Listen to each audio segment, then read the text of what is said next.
instructions on how to make the claw machine grabber in our FabriKits. So first, here's all of the content. And first, we're gonna take the four-sided cup, and we're gonna fold it. First, we're gonna flip it onto its side, and then we're gonna fold them all four sides in halfway, like this. So then once you're done, they're all gonna stick out like this. And then we're gonna take the straw and we're gonna take the cut up end and we're gonna put it in the opposite side, like so. And then we're gonna fold it onto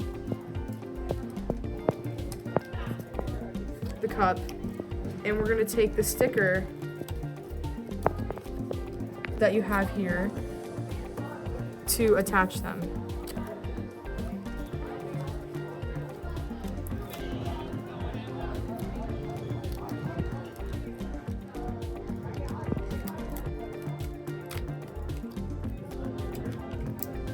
Okay, then you're going to stick it inside the cup.